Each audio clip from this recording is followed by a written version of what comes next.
दोस्तों स्वागत है आपका बीबी के न्यूज़ में। आज 7 जुलाई 2020 यानी मंगलवार की दिन भर की बड़ी सुर्खियों पर नज़र डालते हैं। कोरोना के संदेह में लड़की को कंडक्टर ने चलती बस से फेंका, उसकी मौके पर ही मौत हो गई। सप्ताह के पहले कारोबारी दिन भर बढ़त के साथ खुले सभी सेक्टर्स। सेंसेक्स निफ्टी में भी तेजी। व्हाट्सएप वेब का नया फीचर, बदला जाएगा आपकी चैट का लुक, बस करना होगा ये काम। अब महंगे हो गए रिचार्ज प्लान, 2 बार बढ़ सकती है कीमत। बिग बॉस 14 की जल्द ही होगी शुरुआत। सलमान खान हर एपिसोड के लिए लेंगे इतने करोड़। इसके अलावा भी सीमा पर पीछे हटी चीनी सेना। अजीत डोभाल और चीनी विदेश मंत्री की बात में बनी सहमति। यूपी के कई जिलों में आज हो सकती है भारी बारिश, तूफान की भी चेतावनी। सुप्रीम कोर्ट ने वकील पर लगाया 100 रुपये का जुर्माना, फोन पर सुनाया फैसला। इसके अलावा भी आपको बता दें, विकास दुबे से संपर्क के शक में 2 दरोगा समेत 3 पुलिस वाले सस्पेंड। इंडियन रेलवे ने रचा इतिहास, सोलर पावर से दौड़ेगी ट्रेन, दुनिया में ऐसा करने वाला पहला देश। जी हाँ दोस्तों, कोरोना वायरस फिर हंता और अब ब्यूबोनिक प्लेग। चीन है खतरनाक वायरस की जन्मस्थली। जानेंगे सब एक के बाद एक, तो बने रहिए आप हमारे साथ। इस वक्त की सबसे बड़ी खबर आपको बता दें, कोरोना वायरस के खौफ के कारण एक लड़की की जान चली गई। बस ड्राइवर और कंडक्टर ने उस पर कोरोना संक्रमित होने का संदेह जताया है और मथुरा टोल प्लाजा के पास चलती बस से फेंक दिया, जहां उसकी मौत हो गई। यह लड़की पूर्वी दिल्ली के मंडालवी इलाके की रहने वाली थी। लड़की के परिजनों का कहना है कि लड़की को दिल्ली से कोरोना वायरस का टेस्ट करवाकर भेजा गया था और उसकी रिपोर्ट निगेटिव आई थी। लड़की को पथरी के दर्द होने की वजह से कमजोरी थी, जिसकी वजह से उसे चक्कर आया था और वो ठीक से चल नहीं पा रही थी। लेकिन लोगों ने उसे कोरोना वायरस संक्रमित घोषित कर बस से नीचे फेंक दिया, जिसकी वजह से उसकी मौत हो गई। और अब बढ़ते हैं अगली बड़ी खबर की तरफ। सप्ताह के पहले दिन कारोबारी दिन सोमवार को शेयर बाजार की शुरुआत बढ़त पर हुई। बॉम्बे स्टॉक एक्सचेंज का प्रमुख इंडेक्स सेंसेक्स 299.02 अंक यानी 0.83% ऊपर 36,320.44 के स्तर पर खुला। वहीं नेशनल स्टॉक एक्सचेंज का निफ्टी 0.98% यानी 103.90 अंकों की बढ़त के साथ 10,711.25 के स्तर पर खुला। और अब बढ़ते हैं अगली बड़ी खबर की तरफ।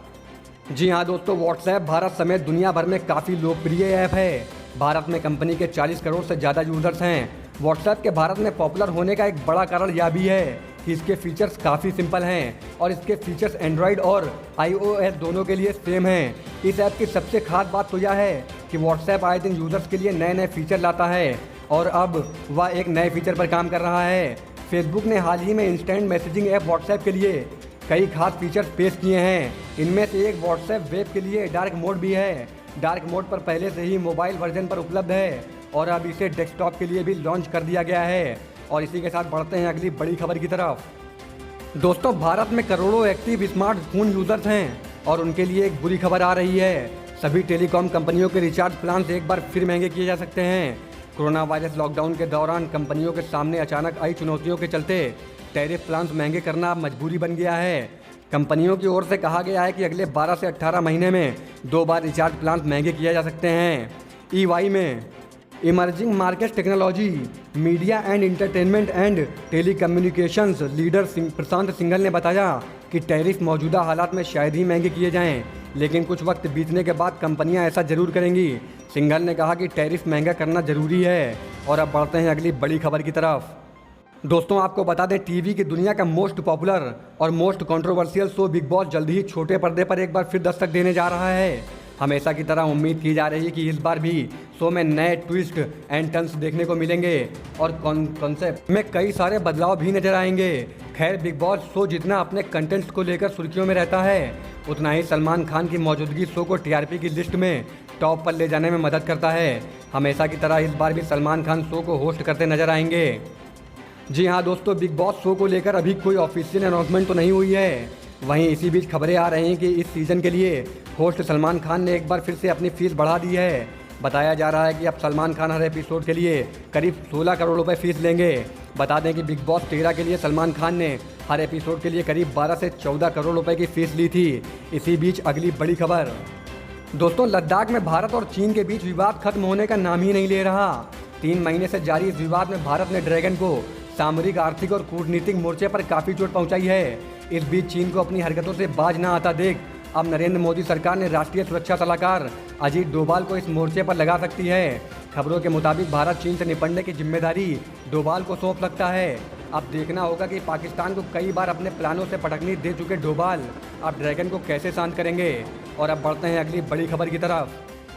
दोस्तों, मौसम विभाग ने सोमवार को पूरे प्रदेश में कुछ स्थानों पर कहीं भारी तो कहीं बहुत भारी बारिश की चेतावनी जारी की है। मौसम निदेशक जेपी गुप्ता ने बताया कि लखनऊ समेत पूरे प्रदेश में अगले 4-5 दिन बारिश का सिलसिला बना रहेगा। इस बीच प्रदेश में कहीं कहीं भारी बारिश तो कहीं बहुत भारी बारिश होने के भी आसार हैं। लखनऊ और आसपास के इलाकों में भी बारिश हो सकती है। मौसम विभाग के मुताबिक पूर्वांचल के वाराणसी, गोरखपुर, बस्ती और आजमगढ़ समेत कई जिलों में बारिश की संभावना है। वहीं पश्चिम यूपी के गाजियाबाद, मेरठ, सहारनपुर, नोएडा में भी हल्की बारिश हो सकती है। लखनऊ और कानपुर के आसपास के इलाकों में भी जोरदार बारिश की संभावना जताई गई है। और अब बढ़ते हैं अगली बड़ी खबर की तरफ।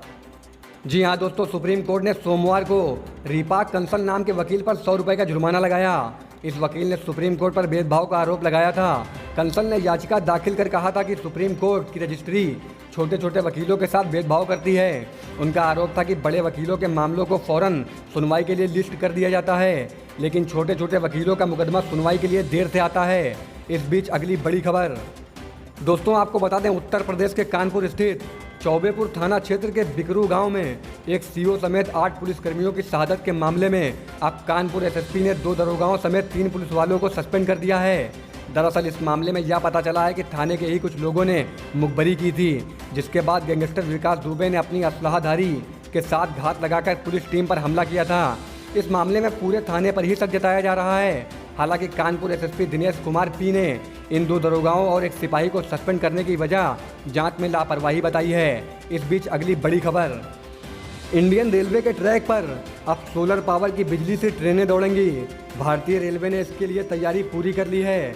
दरअसल रेलवे ने अपने पायलट प्रोजेक्ट के तहत मध्य प्रदेश के बीना में सोलर पावर प्लांट को स्थापित किया है, जिससे 1.7 मेगावाट की बिजली का उत्पादन हो सकता है और इस बिजली से ट्रेनों को दौड़ाने की तैयारी है। रेलवे का दावा है कि दुनिया के इतिहास में यह पहली बार है जब सौर ऊर्जा का इस्तेमाल ट्रेनों को चलाने के लिए किया जाएगा। इस पावर प्लांट की खास बात तो यह है कि यहाँ से 25,000 वोल्ट की बिजली पैदा होगी, जिसे डायरेक्ट रेलवे के ओवरहेड पर ट्रांसफ़र किया जाएगा और इसकी मदद से ट्रेनों को दौड़ाया जाएगा। बढ़ते हैं अगली बड़ी खबर की तरफ। जी हाँ दोस्तों, चीन से एक के बाद एक नए वायरस सामने आ रहे हैं। साल 2019 में सामने आए कोरोना वायरस के बाद मार्च में हंता वायरस ने भी पांव पसारे थे। कोरोना के बाद इस वायरस के बारे में लोग बात ही कर रहे थे। अब एक नए वायरस ने जन्म ले लिया है। इसका नाम ब्यूबोनिक प्लेग बताया जा रहा है। चीन से निकले कोरोना वायरस से दुनिया भर के देश परेशान हैं। अभी तक इस वायरस से निपटने की ना तो वैक्सीन बन पाई है, ना ही पुख्ता इलाज संभव हो पाया है। पूरी दुनिया इस महामारी से जूझ रही है, तो वहीं उत्तरी चीन के एक शहर में ब्यूबोनिक प्लेग का मामला सामने आया है। यहाँ इस प्लेग से संक्रमित एक मरीज भी सामने आ गया है।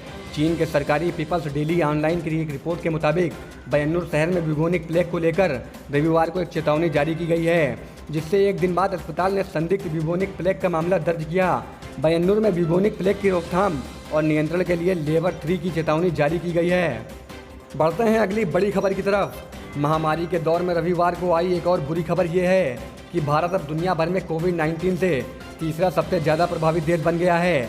पहले अमेरिका, ब्राज़ील और रूस के बाद भारत चौथे स्थान पर था, लेकिन पिछले कुछ दिनों में लगातार बढ़ती संख्या में कोविड-19 के मामले आने के कारण भारत में रूस से ज़्यादा मामले हो गए हैं। पूरी दुनिया से कोविड-19 के आंकड़े जुटाने वाले वर्ल्डोमीटर के अनुसार रूस में अभी तक 6,81,251 लोग कोरोना वायरस से संक्रमित हुए हैं। वहीं ब्राज़ील में कोविड-19 के 15,78,376 मामले हैं और सबसे ज़्यादा मामले अमेरिका में हैं, जिनकी संख्या 29,54,999 है। दोस्तों, भारत में अभी तक 6,90,349 लोग कोरोना वायरस से संक्रमित हुए हैं, जबकि संक्रमण से कुल 19,683 लोगों की मौत हुई है। पिछले 24 घंटे के दौरान हिंदुस्तान में 24,248 नए कोविड-19 मामले सामने आने के साथ ही देश में कुल मरीजों का आंकड़ा 7 लाख के बेहद करीब पहुंच गया है। वहीं पिछले 24 घंटे में 425 मरीजों ने जान गंवाई है, जिसके साथ मरने वालों का कुल आंकड़ा 19,693 हो गया है। देश भर में कुल 6,97,415 पॉजिटिव मामलों में से 2,53,287 सक्रिय मामले हैं। दोस्तों, आज की वीडियो में बस इतना ही। ऐसे ही लेटेस्ट अपडेट पाने के लिए हमारे चैनल BBK न्यूज़ को सब्सक्राइब कर बेल आइकन को ज़रूर दबा दें और जुड़ जाइए हमारे साथ। फिर मिलते हैं आपसे ऐसी बड़ी खबरों के साथ।